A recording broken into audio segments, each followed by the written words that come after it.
ರಕ್ಷಕನಾಗಿರುವ ಯೇಸು 2000 ವರ್ಷಗಳ ಹಿಂದೆ ಭೂಮಿಯಲ್ಲಿ ಮನುಷ್ಯನಾಗಿ ಅಥವಾ ಮನುಷ್ಯ ಅವತಾರದಲ್ಲಿ ಈ ಲೋಕಕ್ಕೆ ಜನಿಸಿ ಬಂದನು. ಇದು ಲೋಕದಲ್ಲಿ ಈ ದಿನಗಳಲ್ಲಿ ತಿಳಿಯಬೇಕಾಗಿರುವ ಅರಿತು ನಡಿಬೇಕಾಗಿರುವ ಸತ್ಯಾಂಶ. ಈಗ ಯೇಸು ದೇವರೆಂಬುದು ಎಲ್ಲರಿಗೂ ಗೊತ್ತು. ಆದರೆ ಸುವಾರ್ತೆ ಎಂಬುದು ಯೇಸುವನ್ನು ಕುರಿತಿರುವಂತಹ ಶುಭ ಸಂದೇಶ ಎಂಬುದು ದೇವರು ಈ ಭೂಮಿಯಲ್ಲಿ ಮನುಷ್ಯರಿಗೆ ದಯಪಾಲಿಸಿದ ಬಹು ಅದ್ಭುತವಾಗಿರುವ ಅಮೂಲ್ಯವಾಗಿರುವಂತಹ ಒಂದು ಸಂದೇಶ. ಅದು ಲೂಕನ ಬರೆದ ಸುವಾರ್ತೆ 2ನೇ ಅಧ್ಯಾಯದಲ್ಲಿ 10-11 ವಾಕ್ಯದಲ್ಲಿ ಬರೆಯಲ್ಪಟ್ಟಿದೆ.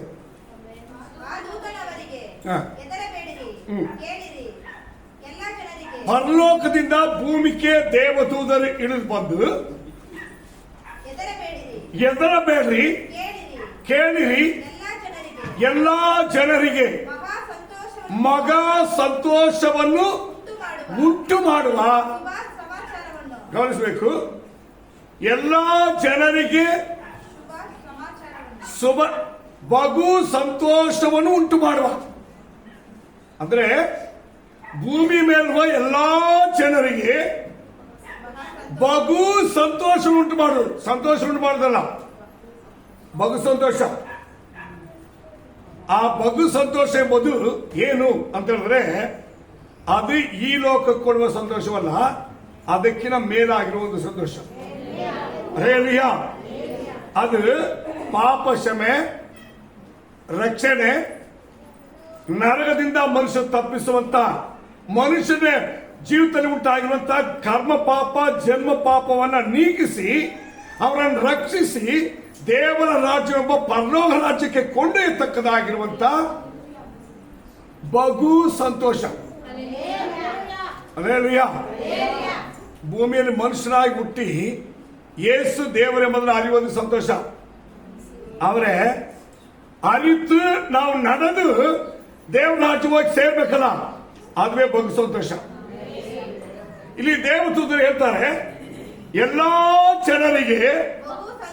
ಆದರೆ ಕ್ರಿಸ್ತನು ಜನಿಸಿದ್ದು ಕ್ರೈಸ್ತರಿಗಲ್ಲ, ಎಲ್ಲ ಜನರಿಗೆ. ನಾವು ಮೊದಲು ಅರಿಬೇಕಾಗಿರೋದು ಆತನ ಅರಿತು ನಡೆಯುವಂತವರು ಕ್ರೈಸ್ತರು ಅಷ್ಟೇ. ಯೇಸುವನ್ನ ಅರಿತುಕೊಂಡು ಅವರ ಮಾತನಾಡುವವರಿಗೆ ಕ್ರೈಸ್ತರು. ಆದರೆ ಕ್ರೈಸ್ತನು ಜನಿಸಿದ್ದು ಎಲ್ಲಾ ಜನರಿಗೋಸ್ಕರವಾಗಿ. ಇದು ಎಲ್ಲರಿಗೂ ಬೇಕಾಗಿರೋ ಬಹು ಸಂತೋಷ. ಪರಲೋಕದ ದೇವರು ಭೂಮಿಗೆ ಬಂದಿರೋದು. ಒಂದು ವೇಳೆ ಕಳೆದ ವರ್ಷವೆಲ್ಲ, ಕಳೆದ ದಿನಗಳೆಲ್ಲ ಸಾಲ, ವ್ಯಾಧಿ, ವೈರಿಗಳ ಶಕ್ತಿಗಳು, ಮನುಷ್ಯರ ಕುಯಿತುಗಳು, ಮೋಸ ನಾಶಕ್ಕೆ ಸಿಲುಕಿ ವಂಚನೆಗೆ ಗುರಿಯಾಗಿ, ಒಂದು ವೇಳೆ ದ್ರೋಹದಿಂದ ನೀವು ಮೋಸ ಹೋಗಿ ಯಾವ ಇಕ್ಕಟ್ಟಿನಲ್ಲಿ ಇರುವವರಾಗಿದ್ರು ಕೂಡ ನಿಮ್ಮ ಎಲ್ಲರಿಗೂ ಸೇರಿ ಒಂದು ಬಹು ಸಂತೋಷವನ್ನು ಕೊಡುವಂತ ದೇವರು ಜನಿಸಿದ್ದಾರೆ. ಅವರು 2000 ವರ್ಷ ಹಿಂದೆ ಜನಿಸಿದ್ರು. ಆದ್ರೆ ಈಗ ನಿಮ್ಮ ಒಳಗೆ ಬರಬೇಕು. ಬಂದರೆ ಈ ಜೀವನದಲ್ಲಿ ಬಂದ ಎಲ್ಲಾ ದುಃಖ, ಭಾರ, ಸಂಕಟ, ವೇದನೆ, ವ್ಯಾಧಿ, ಸಾಲ, ವಿರೋಧ, ಅಗತನ ಎಲ್ಲವನ್ನ ನೀವು ಗೆಲುವಾಗ್ತೀರಿ. ಇದು ನಿಮ್ಮನ್ನು ಏನು ಮಾಡಲ್ಲ. ಇದುವೇ ಹೆದರಬೇಡ್ರಿ ಎಂಬುದಾಗಿ ಹೇಳಿದಂತ ಮೊದಲನೇ ವಿಷಯ. ಮೊದಲಾಗಿ ಏನ್ ಹೇಳ್ತಾರೆ? ಎಲ್ಲಾ ಹೆದರಬೇಡ್ರಿ. ಯೇಸುವನ್ನು ಕುರಿತು ಹೇಳಿದ ಮೊದಲನೇ ಸಂದೇಶವೇ ಹೆದರಬೇಡ್ರಿ ಎಂಬುದಾಗಿ. ಯೇಸು ಭೂಮಿಯಲ್ಲಿದ್ದಾಗ ಎಲ್ಲ ನೋಡಿ ಹೆದರಬೇಡ್ರಿ, ಚಿಂತೆ ಮಾಡಬೇಡ್ರಿ, ನಿಮಗೋಸ್ಕರವಾಗಿ ನಿಮ್ಮ ಪಾಪ ಶಾಪಗಳನ್ನು ನೀಗಿಸಿ ನಿಮ್ಮ ರಕ್ಷಿಸಗೋಸ್ಕರವಾಗಿ ನಿಮ್ಮ ಕತ್ತಲೆ ಎಂಬ ಈ ಪ್ರಪಂಚದ ಕಾರ್ಯಗಳು ದೂರ ಹೋಗಿ ಬೆಳಕಾಗಿ ನೀವು ಪ್ರಕಾಶಿಸುವಂತೆ ಬೆಳಕು ಕೊಡುವ ದೇವರು ಭೂಮಿಗೆ ಬಂದಿದ್ದಾರೆ ಎಂಬ ಸಂದೇಶವನ್ನ ಲೋಕಕ್ಕೆ ತಂದರು. ಹಾಗಾದ್ರೆ ಇಲ್ಲಿ ನಾವು ನೋಡ್ತೀವಿ, ಎಲ್ಲಾ ಜನರಿಗೆ ಬಹು ಸಂತೋಷವನ್ನು ಉಂಟು ಮಾಡುವ ಶುಭ ಸಮಾಚಾರ. ಈ ಶುಭ ಸಮಾಚಾರ ಎಂಬುದು ಸತ್ಯವೇದದಲ್ಲಿ ಎರಡು ಭಾಗ ಇದೆ. ಮೊದಲನೇ ಭಾಗ ಹಳೆ ಒಡಂಬಡಿಕೆ. ಅದು ಜನರಿಗೆ ದೇವರು ಕೊಟ್ಟ ನ್ಯಾಯ ಪ್ರಮಾಣ ಎಂಬ ಒಡಂಬಡಿಕೆ. ಭೂಮಿ ಮೇಲೆ ಸೃಷ್ಟಿಗಳಾಗಿರ್ಬೇಕು, ಸೃಷ್ಟಿಸಿದ ದೇವರು ಯಾರು, ಹೇಗೆ ದೇವರಿಗೆ ಭಯಪಡಬೇಕು, ಹೇಗೆ ಬಲಿ ಕೊಡಬೇಕು, ಹೇಗೆ ಪಾಪ ಪರಿಹಾರಕ್ಕೆ ಮಾರ್ಗವಿದೆ, ಇದೆಲ್ಲವನ್ನ ತಿಳಿಸುವಂತ ದೇವರ ಪರಿಶುದ್ಧ ನ್ಯಾಯ ಪ್ರಮಾಣಗಳು ಹಳೆ ಒಡಂಬಡಿಕೆ. ಮುಕ್ಕಾಲು ಪುಸ್ತಕ, ಕಾಲ್ ಭಾಗ ಹೊಸ ಒಡಂಬಡಿಕೆ.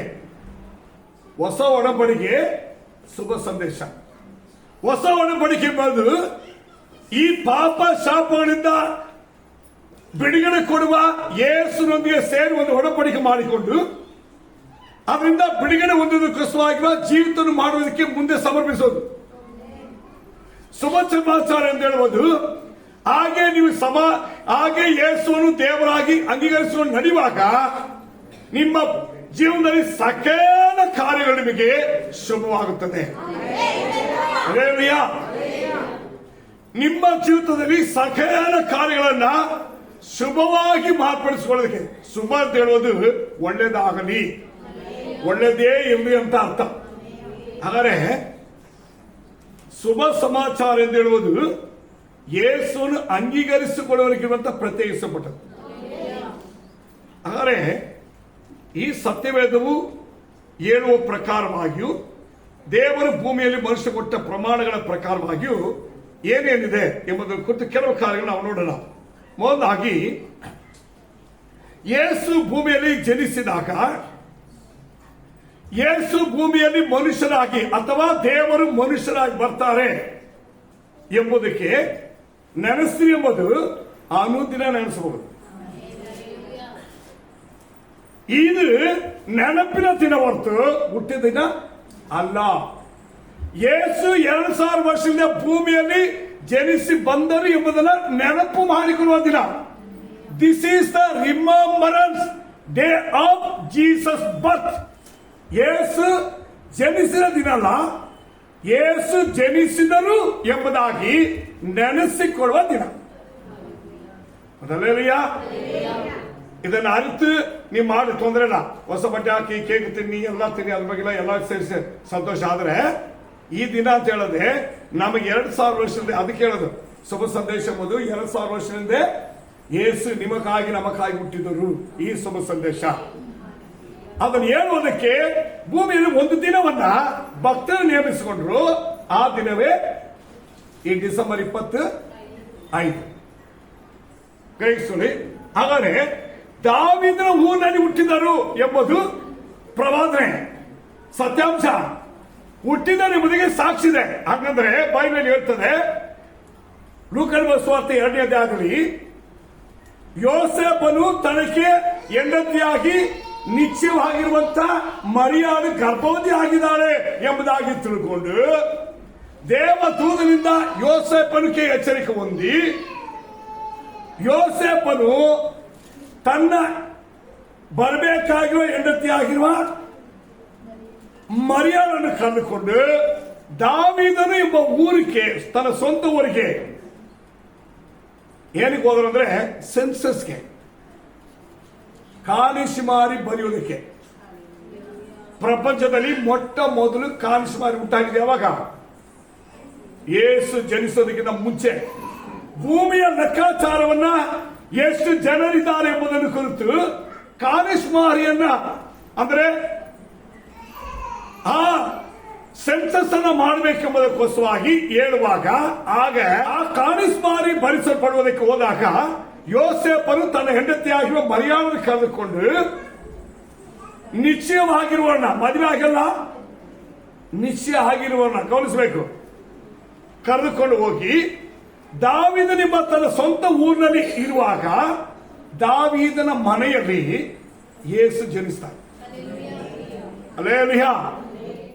ಆಮೇಲೆ ಕುರುಬನವಾಗಿ ಯಾವತ್ತು ಹೊಡೆದು ಆ ದಿನ ರಾತ್ರಿ ಫಸ್ಟ್ ಡೇ ಆಮೇಲೆ ಶಾಸ್ತ್ರಿಗಳು ಹೋಗಿ ಯೇಸು ಹುಟ್ಟಿದ ದಿನ ನೋಡುವಾಗ ಸುಮಾರು 2 ವರ್ಷ ಆಗಿದೆ ಯೇಸು ಸ್ವಾಮಿ ಜನಿಸಿ.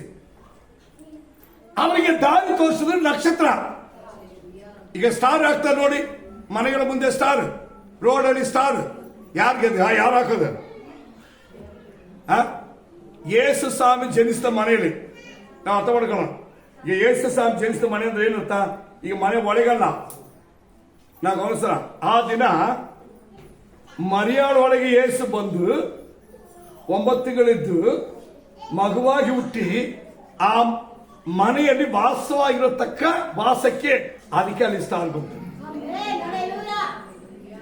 ಈಗ ಸ್ಟಾರ್ ಹಾಕ್ಬಿಟ್ಟು ಯೇಸು ಒಳಗಿಲ್ಲ ಅಂತ ಇಟ್ಕೋ, ಯೇಸು ನಮಗೆ ದೇವರಾಗಿಲ್ಲ ಅಂತ ಇಟ್ಕೋ. ಇಲ್ಲ ನಾವು ಮೇಲೆ ಸ್ಟಾರ್ ಇಟ್ಕೊಂಡು ಒಳಗೆ ನಾವು ಯೇಸು ಒಳಗಿಟ್ಟು ಪ್ರಕಾರವಾಗಿರುವ ಜೀವನ ಇಲ್ಲ. ಪಾಪ ಬಿಟ್ಟಿಲ್ಲ, ಶಾಪ ಬಿಟ್ಟಿಲ್ಲ, ಲೋಕವನ್ನು ಮೋಸ ಮಾಡೋದು ಬಿಟ್ಟಿಲ್ಲ, ವಂಚನೆ ಬಿಟ್ಟಿಲ್ಲ, ಸುಳ್ಳು ಬಿಟ್ಟಿಲ್ಲ, ಅಪರಾಧ ಬಿಟ್ಟಿಲ್ಲ, ಲಂಚ ಬಿಟ್ಟಿಲ್ಲ, ಎಲ್ಲ ಇಟ್ಕೊಂಡು ಸ್ಟಾರ್ ಹಾಕೊಂಡ್ರೆ ಅವ್ರ ಕ್ರೈಸ್ತರಲ್ಲ, ಅವ್ರಿಗೆ ಯೇಸು ಸ್ವಾಮಿ ಸಮಾಧಾನ ಅಲ್ಲ. ಸ್ಟಾರ್ ಹಾಕಿದ್ರೆ ಅದು ಯಾರಾಗಿರ್ಬೇಕು? ನೀತಿವಂತನಾಗಿರೋ ಯೋಸೇಫನಾಗಬೇಕು, ಪರಿಶುದ್ಧನಾಗಿರುವಂತ ಮರಿಯಾಳಾಗಬೇಕು. ಆಮೇಲೆ ಆಯುಸ್ಸು ಪೂರ್ತಿ ಯೇಸುಗಾಗಿ ಸೇವೆ ಮಾಡಿ ಸತ್ತ ಸಾಕ್ಷಿಯಾಗಿದ್ದ ಕುಟುಂಬ ಅದು. ಹಾಗಾದ್ರೆ ಇವರು ಸ್ಟಾರ್ ಹಾಕಬಹುದು. ಸ್ಟಾರ್ ಹಾಕೋದ್ ಬಗ್ಗೆ, ಸ್ಟಾರ್ ಹಾಕಿದ್ರೆ ಅರ್ಥ ಗೊತ್ತಾ? ಪರಲೋಕದಲ್ಲಿರುವ ದೇವರು ಭೂಮಿಯಲ್ಲಿ ಈ ಮನೆಯನ್ನ, ಇಲ್ಲಿ ಇರುವವರನ್ನ ನನ್ನ ಮಕ್ಕಳೆಂಬ ಗುರುತಿಸುವ ರೀತಿಯಲ್ಲಿ ಇರ್ಬೇಕಂತೆ. ಏನಾದ್ರು ಸಾಕ್ಷಿ ಇದೆಯಾ? ಈಗ ಗಮನಿಸಬೇಕು. ಈಗ ಇದರ ಬಗ್ಗೆ ಇರುವ ಸ್ವಾರ್ಥ ಏನು ಎಂಬುದು ಬಹಳ ಶ್ರೇಷ್ಠ. ಆಗ ಸ್ವಾರ್ಥ ಎಂಬುದು ಮನುಷ್ಯರಿಗೆ 2 ಭಾಗವಾಗಿದೆ. ಮೊದಲಾಗಿ ಯೇಸು ನಮಗಾಗಿ ಬಂದಿರು, ಎರಡನೇದಾಗಿ ನಾವು ಯೇಸುಗಾಗಿ ಜೀವಿಸುವುದು. ಆದರೆ ಈ ದಿನ ಈ ಸ್ಥಾನ ಹಾಕಿ ಯೇಸು ಜನಿಸುವುದು ಎಂಬುದಾಗಿ ನೆನೆಸುವ ಆ ದಿನವನ್ನು ನೆನೆಸುವ ಪ್ರತಿಯೊಬ್ಬರ ಹೃದಯಗಳಲ್ಲಿ ಯೇಸು ಇರಬೇಕು, ಮನೆಗಳಲ್ಲಿ ಯೇಸು ಇರಬೇಕು. ಈಗ ನಾನು ಯೇಸುಗಾಗಿ ಜೀವಿಸ್ತೇನೆ ಎಂಬುದಾಗಿ ಜೀವನ ಇರಬೇಕು. ಇದುವೇ ಪ್ರತಿಯೊಂದು ಮನೆಗೆ, ಪ್ರತಿಯೊಂದು ವ್ಯಕ್ತಿಗೆ, ಪ್ರತಿಯೊಂದು ದೇವರ ಮನೆಗೆ ಶುಭ ಸಂದೇಶ. ಇವತ್ತು ನಿಮಗೆ ಸಾರುವಂತ ಈ ಬೆತ್ತೇಲ್ ಫುಲ್ಗಾಸ್ಪುರ ಸಭೆ ಅಥವಾ ಬೆತ್ತೇಲ್ ಆಂಗ್ಲಿಕನ್ ಸಭೆಯ ಸಾರ್ವಾಗಿ ನಾನು ನಿಮಗೆ ಹೇಳುವುದೇನೆಂದ್ರೆ, ನೀವು ದೇವರ ವಾಕ್ಯದಂತೆ ನಡೆಯುವರಾಗಿರಿ. ಅದೇ ನಿಮಗೆ ಬೇಕಾಗಿರುವ ಸ್ವಾರ್ಥ. ಪ್ರತಿದಿನ ದೇವರ ಮಕ್ಕಳಾಗಿ ಸಭೆಯಲ್ಲಿ ಉಪದೇಶ ನಡೆಯುವಂತ ನಿಮ್ಮ ಜವಾಬ್ದಾರಿ. ಇದು ನಿಮಗೆ ಆಜ್ಞೆ ಆಗಿರೋದ್ರಿಂದ ಇದಕ್ಕೆ ವರ್ಷಕ್ಕೆ ಒಂದಿನ ಹೇಳುವಂತ ವಿಷಯ ಅಲ್ಲ. ಸತ್ಯವೇದದಲ್ಲಿ ನಾವು ಒಂದು ಕೆಲವು ನೆನಪು ತರ್ತೇನೆ. ಮೊದಲಾಗಿ ಎಫೆಸರು ಬರೆದ ಪತ್ರಿಕೆ 5ನೇ ಅಧ್ಯಾಯ 32-33 ವಾಕ್ಯ ಓದಿ ನೋಡಿ. ನಾನು ಕ್ರಿಸ್ತನಿಗೂ ಸಭೆಗಿರುವ ಸಂಬಂಧ. ನಾನು ಇಷ್ಟೆಲ್ಲ ಹೇಳಿದ್ರಲ್ಲ, ಯೇಸು ಭೂಮಿಯಲ್ಲಿ ಮನುಷ್ಯರಾಗಿ ಬಂದಿದ್ದೇನಕ್ಕೆ?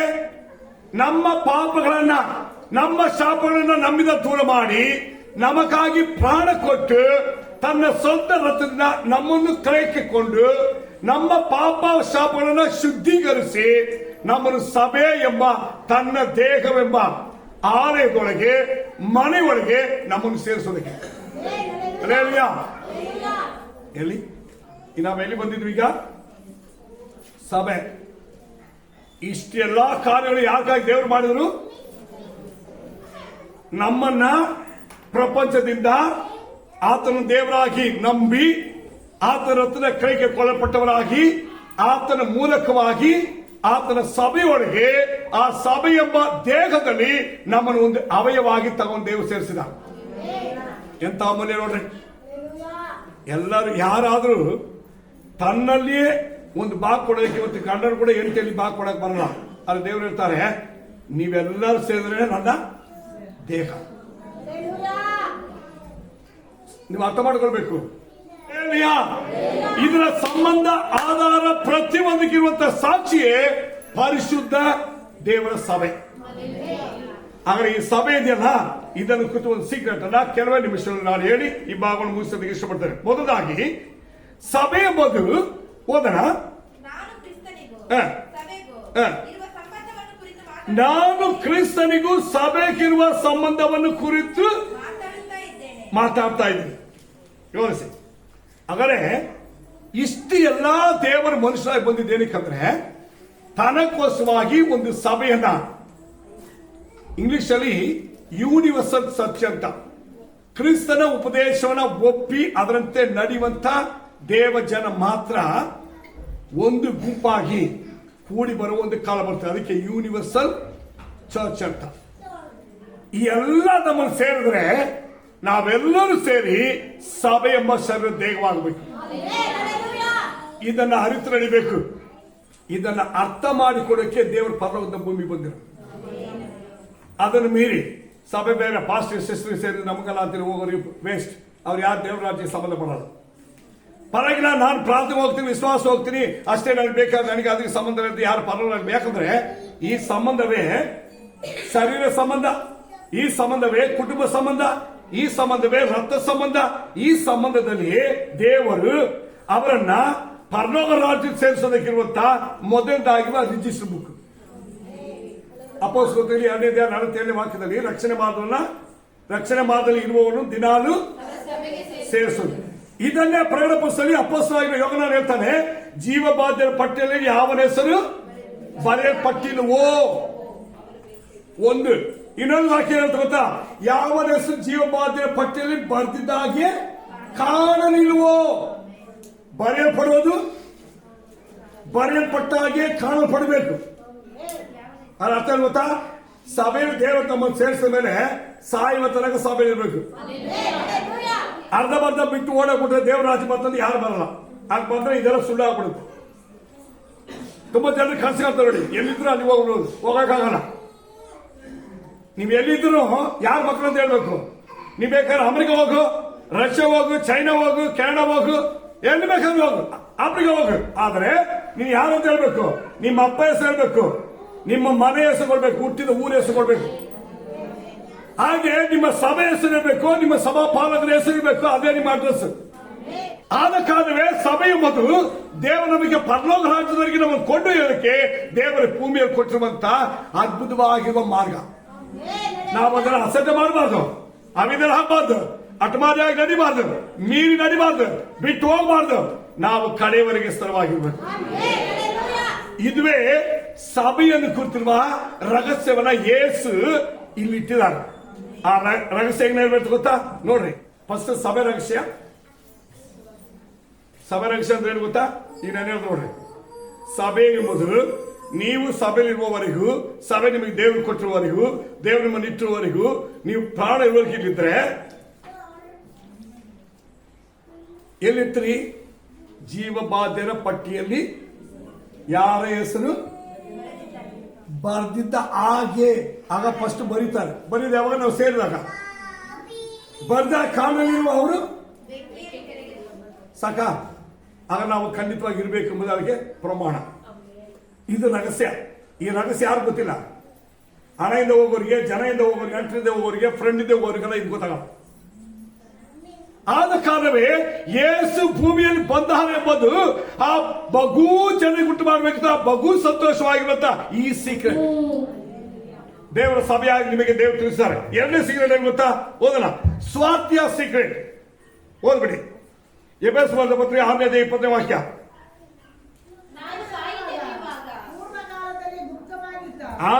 ಪೂರ್ವ ಕಾಲದಿಂದ ಗುಪ್ತವಾಗಿರುವಂತ ಸ್ವಾರ್ಥೀಯ ಸತ್ಯ, ಕ್ರಿಸ್ತನನ್ನು ಕುರಿತಿರುವಂತ, ದೇವರನ್ನು ಕುರಿತಿರುವಂತ ಸ್ವಾರ್ಥೀಯ ಸತ್ಯಾರ್ಥವಾದ ರಹಸ್ಯ. ಸ್ವಾರ್ಥ ಎಂಬುದೇನು? ಸೀಕ್ರೆಟ್ ಅನ್ನ ರಿವೀಲ್ ಮಾಡೋದು. ಮೊದಲಾಗಿ ಸಭೆ ಸೀಕ್ರೆಟ್ ಅಂದ್ರೆ ದೇವರು ರಕ್ಷಣೆ ಮಾಡಿದ್ರೆ ಬಂದು ದೇವರ ಸಭೆಯಲ್ಲಿಟ್ಟು ಅವರು ಸಾಯುವ ತನಕ ಸಭೆಯಲ್ಲಿತ್ತು ಉತ್ತಮರಾಗಿದ್ದಾರೋ ಎನ್ನುವುದನ್ನು ಲೆಕ್ಕ ನೋಡೋಕ್ಕಿರುವಂತ ಒಂದು ಸೀಕ್ರೆಟ್. ಸೆಕೆಂಡ್, ಸ್ವಾರ್ಥ ಎಂಬುದು ದೇವರು ಇದುವರೆಗೆ ಗುಪ್ತವಾಗಿಟ್ಟಿರುವಂತ ರಹಸ್ಯ. ಅಪೊಸ್ತಲ ಪೌಲ ಹೇಳ್ತಾರೆ, ಅದೇನೋ ಗುಪ್ತ ಇತ್ತಮ್ಮ. ಏಳು ಸಮಯ ಬಂದು ಪರಲೋಕ ರಾಜ್ಯ ಕುರಿತು ಸ್ವಾರ್ಥ ಹೇಳಿದ್ದಾರೆ. 12 ಶಿಷ್ಯರಾಗಿದ್ದಾರೆ. 12 ಶಿಷ್ಯರು ಹೋಗ್ಬಿಟ್ಟಿದ್ದಾರೆ. ಈಗ 13ನೇ ಶಿಷ್ಯನಾಗಿ ಪೌಲನು ಬಂದಿದ್ದಾನೆ. ಇವನೇನಂತಾನೆ ಓದಿ, ಆದಿ ಮೊದಲುಗೊಂಡು ನಾನು ಬಾಯಿ ತೆರೆಯುವ ಪೂರ್ವ ಕಾಲದಲ್ಲಿ ಗುಪ್ತವಾಗಿದ್ದ ಸುವಾರ್ತೆ ಸತ್ಯಾಂಶ. ಆದರೆ ಸುವಾರ್ತೆ ಸತ್ಯವೇನು ಗೊತ್ತಾ? ರಕ್ಷಣೆ ಎಂಬ ಮಾರ್ಗದಲ್ಲಿ ಬಂದು ರಕ್ಷಣೆ ಹೊಂದಿದ ಮೇರೆಗೆ ಆ ರಕ್ಷಣೆಯ ಮಾರ್ಗದಲ್ಲಿ ದೇವರು ನಮ್ಮನ್ನು ಎಲ್ಲಿಟ್ಟಿದ್ದಾರೋ, ಹೇಗೆ ನಡಿಬೇಕೆಂಬುದಾರೋ ಅದರ ಕಡೆಯವರೆಗೆ ಕಾಪಾಡಿಕೊಳ್ಬೇಕು. ವಿಶ್ವಾಸಿಗೆ ಗಾಸ್ಪಲ್ ಏನ್ ಗೊತ್ತಾ?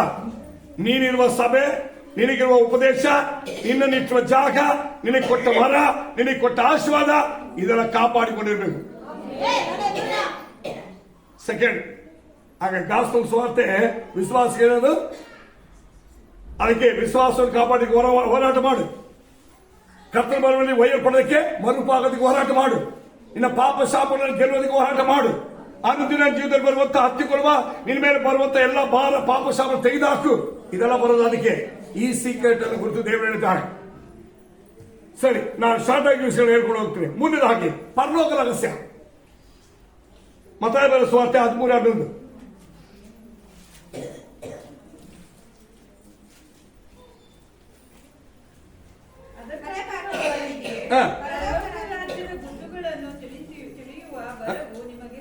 ನೋಡಿ, ಪರಲೋಕ ರಾಜ್ಯದ ಗುಟ್ಟುಗಳನ್ನು ತಿಳಿದುಕೊಳ್ಳುವ ವಾರವು ದೇವರು ನಿಮಗೆ ಕೊಟ್ಟಿದ್ದಾರೆ.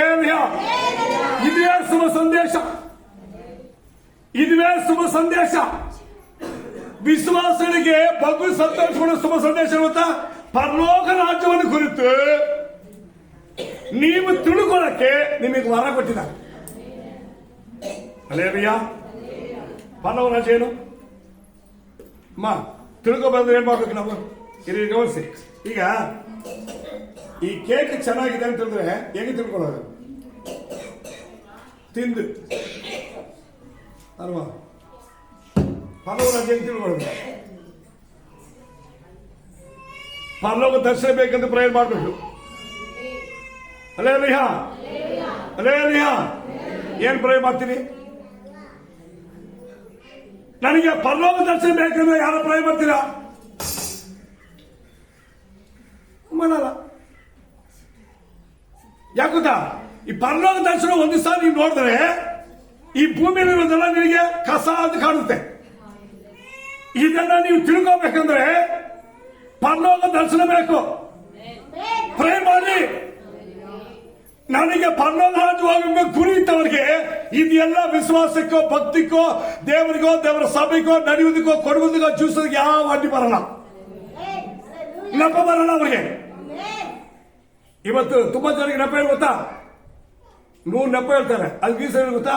ಪರಲೋಕ ದರ್ಶನ ಇಲ್ಲ. ದೇವ್ರು ಹೇಳ್ತಾರೆ ಆ ದರ್ಶನ ಕೊಡಕ್ಕೆ ದೇವ್ರು ನಿಮ್ಮನ್ನು ಕರೆದಿಟ್ಟಿದ್ದಾರೆ. ಏನ್ ಬರ್ಬೇಕು? ದೇವ್ರು ಹೇಳ್ತಾರೆ ಈ ರಹಸ್ಯವನ್ನ ದೇವ್ರು ನಿಮಗೆ ಇಟ್ಟಿದ್ದಾರಂತೆ. 2000 ವರ್ಷದಿಂದ ನಮ್ಮ ಪಾಪ ಪರಿಹಾರಕ್ಕೆ ಭೂಮಿಗೆ ಬಂದಿದ್ದಾರೆ ಗೊತ್ತಿದೆ. ಪಾಪ ಕ್ಷಮಿಸ್ತಾರೆ ಗೊತ್ತಿದೆ. ಪಾಪ ಶುದ್ಧೀಕರಿಸಬಾರದು ಎಂಬ ಗೊತ್ತಿದೆ. ಪರಲೋಕ ರಾಜ್ಯಕ್ಕೆ ಭಾಗ ದೇವರ ಸಭೆ ಎಂಬುದು ಗೊತ್ತಿದೆ. ರಕ್ಷಣೆ ಗೊತ್ತಿದೆ. ವಿಶ್ವಾಸ ಗೊತ್ತಿದೆ. ಇಷ್ಟು ಗೊತ್ತಿರೋ ನಮಗೆ ದೇವರು ಏನಂತ ಗೊತ್ತಾ? ನಿಮಗೆ ಪರಲೋಕ ರಾಜ್ಯದ ದರ್ಶನ ಕೂಡ ಇಟ್ಟಿದೆ.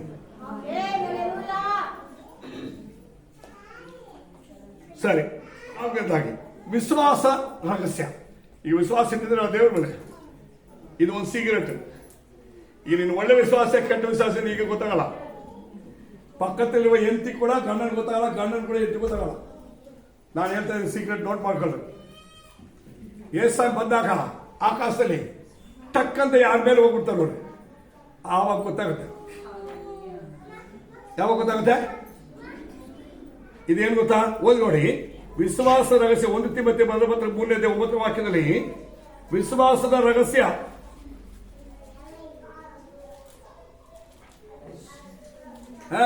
ಒಳ್ಳೆ ವಿಶ್ವಾಸ ಕೆಟ್ಟ ವಿಶ್ವಾಸ ಅದು ಆಡ ಕುರಿಯ ಆ ದೇವರಿಗೆ ದೇವರ ಸಭೆಯಲ್ಲಿ ಇದೆಯಾ ಇಲ್ವಾ? ರಕ್ಷಣಾ ಮಾರ್ಗದಲ್ಲಿ ಅವರ ಹೆಸರು ಇದೆಯಾ ಇಲ್ವಾ? ಜೀವಬಾಧ್ಯ ಪಟ್ಟಿಯಲ್ಲಿ ಇದೆಯಾ ಇಲ್ವಾ? ಕಡೆವರೆಗೆ ಇದೆಯಾ ಇಲ್ವಾ? ಇದೆಲ್ಲ ನೋಡೋದಕ್ಕೆ ನಮ್ಮ ವಿಶ್ವಾಸದ ರಹಸ್ಯ ಸೀಕ್ರೆಟ್ ಇದೆ. ಹೆದರಬೇಡ್ರಿ, ಬೈಬಲ್ ಹೇಳ್ತದೆ. ಆಗ ವಿಶ್ವಾಸದ ರಹಸ್ಯ ಇದೆ ನೋಡಿ. ಆ ವಿಶ್ವಾಸ ಬಂದ ಕ್ರಿಸ್ತನಲ್ಲಿ ಇರುವಂತ, ಕ್ರಿಸ್ತನಲ್ಲಿ ಸತ್ತವರಂತ ಇಬ್ಬರನ್ನು ಕುತ್ತುವ ಸೀಕ್ರೆಟ್ ಇದೆ.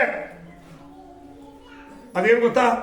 ಇನ್ನೊಂದು ಸ್ಥಳದಲ್ಲಿ ಹೇಳಲ್ಪಟ್ಟಿದೆ, ಕಡೆಯದಾಗಿರುವಂತ ತುತ್ತೂರಿಯ ಧ್ವನಿ.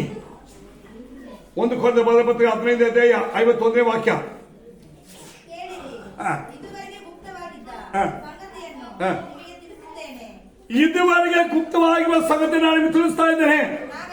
ನಾವೆಲ್ಲರೂ ನಿದ್ರೆ ಹೋಗುವುದಿಲ್ಲ, ಆದರೆ ಕಡೆ ತುತ್ತೂರಿಯ ಧ್ವನಿ ಕೇಳುವಾಗ ಆ ಕೇಳುವ ಸಮಯದಲ್ಲಿ ನಾವೆಲ್ಲರೂ ಒಂದೇ ಕ್ಷಣದಲ್ಲಿ ಮರುರೂಪವಾಗಿ ಮೇಘವಾಗಲಾಗಿ ಪಕ್ಕನೆ ಒಯ್ಯಲ್ಪಡಬೇಕು. Price the lord. ಇವತ್ತು ರಕ್ಷಣೆ ಮಾಡಿದ ದೇವರ ಸಭೆ ನಿಂತುಕೊಂಡು ವಿಶ್ವಾಸ ದೇವರ ಮಕ್ಕಳಿಂದ ಸೀಕ್ರೆಟ್ ಇರುವಂತ ಅಲ್ಲಿ ಹೋಗ್ಬೇಕು. ದೇವರ ಆಕಾಶಕ್ಕೆ ಬರೋದು, ಅಲ್ಲಿ ಬಂದಾಗ ಇಲ್ಲಿರುವವರು ಅಲ್ಲಿಗೆ ಹೋಗ್ಬೇಕು. ಆಗ ಹತ್ರ ಬರುವಾಗ ಒಂದೇ ಒಂದು ಶಬ್ದ ಬರುತ್ತೆ, ತುತ್ತೂರಿ ಶಬ್ದ ಬರುತ್ತೆ, ದೇವದೂತರ ಶಬ್ದ ಬರುತ್ತೆ, ಯೇಸು ತನ್ನ ಸೈನ್ಯದೊಂದಿಗೆ ಬರುವಂತ ದೂತರ ಸೈನ್ಯದ ಶಬ್ದ ಬರುತ್ತೆ. ಅದು ಕೇಳುವ ಒಂದೇ ಸೆಕೆಂಡ್. ಆ 1 ಸೆಕೆಂಡ್ ಮರುಭಾಗದಕ್ಕೆ ಈಗ ವಿಶ್ವಾಸಿಗಳಾಗಿ ದೇವರ ಮಕ್ಕಳಾಗಿರೋದು. ನೀವು ವಿಶ್ವಾಸಿಯಾಗಿ ನಿಮ್ಮ ಸಾಕ್ಷಿ ಏನು? ಮನೆ ಕಟ್ಕೊಂಡೆ ಸಾಕ್ಷಿ, ಮದುವೆ ಮಾಡ್ಕೊಂಡೆ ಸಾಕ್ಷಿ, ಮಕ್ಕಳಾಗ್ತಿ ಸಾಕ್ಷಿ, ಬಿಲ್ಡಿಂಗ್ ಕಟ್ಕೊಂಡೆ ಸಾಕ್ಷಿ. ಇದೆಲ್ಲ ತಗೊಳ್ಳೋಗಿ ಆ ಕಾಲಿಗೆ ದೇವರು ಇದಕ್ಕೆಲ್ಲ ನಾವು ಯೇಸು ಸ್ವಾಮಿ ಆಕಾಶ ಬಂದಾಗ ಅಲ್ಲಿ ಬರ್ತೀಯ? ರೆಡಿ ಇದೆಯಾ? ನಿನ್ನ ವಿಶ್ವಾಸ ಸರಿ ಇದೆಯಾ? ನಿನ್ನ ಐಕ್ಯತೆ ಸರಿ ಇದೆಯಾ? ನಿನ್ನ ಭಯಭಕ್ತಿ ಸರಿ ಇದೆಯಾ? ನಿನ್ನ ಜೀವನ ಸರಿ ಇದೆಯಾ? ನನ್ನಲ್ಲಿ ಇದೆಯಾ? ಇದುವೇ ದೇವರು ಕೇಳುವುದು. ಯೇಸು ಸ್ವಾಮಿ 2000 ವರ್ಷದಿಂದ ಬಂದಾಗ ಅವ್ರನ್ನ ದರ್ಶಿಸ್ತವ್ರು ಯಾರು? ಇದನ್ನು ಮಾತ್ರ ಹೇಳಿ ಭಾಗವನ್ನು ಮುಗಿಸ್ತೀನಿ. ಈಗ ಯೇಸು ಸ್ವಾಮಿ ಮೊದಲು ಬಂದಾಗ ಫಸ್ಟ್ ಕಂಡವರು ಯಾರು? ದೇವರ ದಯೆ ಹೊಂದಿದ ಮರಿಯಾಳು. ಯಾರವರು? ದೇವರ ಆತ್ಮನ ಅಭಿಷೇಕವನ್ನು ಹೊಂದಿ ದೇವರಿಗಾಗಿ ಕಾದಿದ್ದಂತ ಸಿಮಿಯೋನ್ ಎಂಬ ಆತ್ಮಾಭಿಷೇಕ ಹೊಂದಿರೋರು. 2ನೇದು ಅಣ್ಣಾಳ್ ಎಂಬ ವಿಧವೆ ಸ್ತ್ರೀ. 3ನೇದು ನೀತಿವಂತನಾಗಿರುವ ಯೋಸೇಫನು. 4ನೇದು ಜಕ್ರಿಯನಾಗಿರುವಂತ ದೇವರ ಸೇವಕರು. ಅವಳ ಹೆಂಡತಿ ಆಗಿರುವಂತ ಪರಿಶುದ್ಧ ಸ್ತ್ರೀ ಆಗಿರುವಂತ ಎಲಿಸಬೆತ್. ಹಾಗೆ ನೀವು ಬೈಬಲ್ ನೋಡ್ಬೇಕಾದ್ರೆ ಇವರೆಲ್ಲ ಏನ್ ಮಾಡ್ತಾ ಇದ್ರು? ಯೇಸು ಸ್ವಾಮಿ ಮೊದಲನೇ ಬರವಣಿಗೆಯನ್ನ ಕಂಡು ನೋಡಿ ಸಂತೋಷಪಟ್ಟು ದೇವರನ್ನ ಗಣಪಡಿಸಿದ್ರು. ಇದೆಲ್ಲ ಯಾಕೆ ನಿಮ್ಗೆ ಹೇಳ್ತೀವಿ ಅಂದ್ರೆ ಇದಕ್ಕೆಲ್ಲ ದೊಡ್ಡ ಪ್ರಸಂಗ ಇದೆ, ಟೈಮ್ ಬರುವಾಗ ಹೇಳೋಣ. ಈಗ ಅದರಲ್ಲಿ ಮೊದಲನೇ ವಿಷಯ ನೀತಿವಂತರು. ಆದರೆ ಪ್ರತಿಯೊಂದು ದೇವರ ಮಕ್ಕಳಾಗಿರುವ ನೀತಿವಂತರಾಗಿ ನಡೆಯುವವರೇ ಕರ್ತನ ಬರವಣಿಗೆ ಒಯ್ಯಲ್ಪಡುವುದು. ಇದನ್ನೇ ಕೀರ್ತನೆ 15 ಹೇಳ್ಪಟ್ಟೆ, ಕರ್ತನ ಪರ್ವತದಲ್ಲಿ ಅತ್ತಕ್ಕವನಿ ಯಾರು ಒಂದು ಲಿಸ್ಟ್ ಕೊಡುತ್ತೆ, ನೀತಿವಂತರ ಲಿಸ್ಟ್. ಸೆಕೆಂಡ್, ಪರಿಶುದ್ಧ ಆತ್ಮನ ಅಭಿಷೇಕ ಹೊಂದಿ ಕರ್ತನಿಗಾಗಿ ನಾನು ಸೇವೆ ಮಾಡ್ತೀನಿ ಅಂತ ಹೇಳುವವರು. ಅದಕ್ಕೆ ಸಿಮಿಯೋನು ಅಣ್ಣಾಳಿವರು ಸಾಕ್ಷಿ. ಅವರು ಅವರು ಕೊಟ್ಟ ಸಭೆಯಲ್ಲಿ ಎಷ್ಟು ವರ್ಷ ಇದ್ರು? ಆಯುಷ್ಕಾಲ ಪೂರ್ತಿ ಅವರವರಿಗೆ ದೇವರು ಕೊಟ್ಟ ಸಭೆಯಲ್ಲಿ ಕಡೆವರೆಗೆ ನಿಂತು ಕರ್ತನ ಸಭೆಗೆ ಕಟ್ಟಿ ಅದರಲ್ಲಿ ನಿಲ್ಲುವಂತವರೇ ಬರ್ತಾರೆ. ಇದು ಅದಕ್ಕೆ ಸಾಕ್ಷಿ. ಇದೆಲ್ಲ ಕಡೆ ಕಾಲ ನಡೀತಾ ಇಲ್ಲ ಎಂಬುದಕ್ಕೆ ನೀವು ನಡಿಬೇಕು ಎಂಬುದಕ್ಕೆ ಎಚ್ಚರಿಕೆ. 3ನೇದು, ನನ್ನೊಳಗೇನೆ ಬರಬೇಕೆಂಬುದಾಗಿ ಕಾಯ್ತಿದ್ದ ಅನೇಕ ಪರಿಶುದ್ಧ ಕನ್ಯೆಯರಲ್ಲಿ ಮರಿಯಾಳೊಬ್ಬಳೇ ಆಚರಣೆಪಟ್ಟರು. ದೇವರ ದಯೆ ಹೊಂದಿದವರು. ಆದರೆ ನಾವು ಮರುಪಾಗಬೇಕು, ಪರವರಾಜ್ಗೆ ಹೋಗ್ಬೇಕಂದ್ರೆ ಅದಕ್ಕೆ ದೇವರ ದಯೆ ಬೇಕು. ಅದು ಹೆಂಗ್ ಸಿಗುತ್ತೆ ಗೊತ್ತಾ? ಹೊಂದಿದ್ದ ರಕ್ಷಣೆ, ವಿಶ್ವಾಸ, ದೇವರ ಮೆಚ್ಚಿದ ಕಾಪಾಡಿಕೊಂಡ್ರೆ ಮಾತ್ರ ಸಿಗುತ್ತೆ. ಅದಕ್ಕೆ ಯೋಗ್ಯರಾಗಿದ್ದದ್ದು ಪರಿಶುದ್ಧ ಮರಿಯಾಳು. ಭೂಮಿಯಲ್ಲಿ ಎಲ್ಲಾ ಸ್ತ್ರೀಗಳಲ್ಲಿ ಆಶೀರ್ವದಿಸಲ್ಪಟ್ಟ ಮೊದಲನೇ ಸ್ತ್ರೀಯು ಘನವುಳ್ಳ ಸ್ತ್ರೀಯು ಆಕೆ ಒಬ್ಬಳೆ. ಹಾಗಾದ್ರೆ ಸ್ತ್ರೀಯರು ಸಭೆಯನ್ನು ಕಟ್ಟಬೇಕು, ವಿಶ್ವಾಸಯುತವನ್ನು ಕಟ್ಟಬೇಕು. ಜೀವನದಲ್ಲಿ ಏನೇ ಬಂದ್ರು ಗಂಡನ ಜೊತೆಲಿ, ಸಭೆ ಜೊತೆಲಿ, ಕುಟುಂಬದ ಜೊತೆಲಿ ಸೇರಿ ನಿಂತು ಕರ್ತನಿಗೆ ಸಾಕ್ಷಿ ಆಗಬೇಕು. ಇದಕ್ಕೆ ಬೈಬಲ್ ಸಾಕ್ಷಿ. ಕಡೆಯದಾಗಿ ಜಕರಿಯ ಎಂಬ ಸೇವಕನು ನೋಡಿ, ಅವನು ದೇವರ ಸೇವೆಯನ್ನ ಅವನಿಗೆ ಕೊಡಲ್ಪಟ್ಟ ಸ್ಥಳದಲ್ಲಿ ಸತ್ಯ ಪ್ರಕಾರವಾಗಿ ಕರೆಕ್ಟಾಗಿ ಮಾಡುವನಾಗಿರ್ತಾನೆ. ಅವನ ಜೊತೆಲಿ ಅವನ ಹೆಂಡತಿ ಆಗಿರುವಂತ ಎಲಿಸಬೆತ್ ಕುಟುಂಬ ಹೆಂಗಿದೆ ನೋಡಿ, ಸೇವೆ ಮಾಡುವ ಹೆಂಗಿರ್ಬೇಕು, ಸಭೆಗೆ ಉತ್ತಮರಾಗಿರ್ಬೇಕು. ಇದೆಲ್ಲ ಗಮನಿಸಬೇಕು. ನಾವು ಇದೆಲ್ಲ ಗಮನಿಸಿದ್ರೆ ಪ್ರವಾದಗಳು ಎಂಬುದು ಕಳೆದ ಕಾಲದಲ್ಲಿ ಏನಿದೆಯೋ, ಈಗೇನು ನಡೀತಾ ಇದೆಯೋ ಇದೇ ಮುಂದೆ ನಡೆಯುವುದು. ಇದು ಯಾವತ್ತಿಗೂ ಚೇಂಜ್ ಅಲ್ಲ. ಆದ ಕಾರಣ ಆತನ ಎಂದಿಗೂ ಬದಲಾವಣೆ ಇಲ್ಲ. ಯೇಸು ನಿನ್ನೆ ಇವತ್ತು ನಾಳೆ ಎಂದಿಗೂ ಮಾರ್ಪಡದ ದೇವರು. ನಮ್ಮ ವಿಶ್ವಾಸ ಕೂಡ ಹೆಂಗಿರ್ಬೇಕು, ನಿನ್ನೆ ಹೆಂಗಿರುವ ಹಂಗೆ ಇವತ್ತಿರ್ಬೇಕು, ಇವತ್ತು ಹೆಂಗಿರುವ ಹಂಗೆ ನಾಳೆ ಇರ್ಬೇಕು. ನಮ್ಮ ವಿಶ್ವಾಸ, ನಮ್ಮ ಭಕ್ತಿ, ನಮ್ಮ ಜೀವನ ಎಲ್ಲವೂ ದೇವರೊಂದಿಗೆ, ದೇವರ ಸಭೆಯೊಂದಿಗೆ, ದೇವರು ಕೊಟ್ಟ ರಕ್ಷಣೆಯೊಂದಿಗೆ, ದೇವರು ಕೊಟ್ಟ ಬಲದೊಂದಿಗೆ ನಿಂತರೆ ಈ ಸಂದೇಶ ಪ್ರತಿಯೊಬ್ಬರಿಗೆ. ಮತ್ತೊಂದು ಸಾರಿ ಓದೋಣ ವಾಕ್ಯವನ್ನ.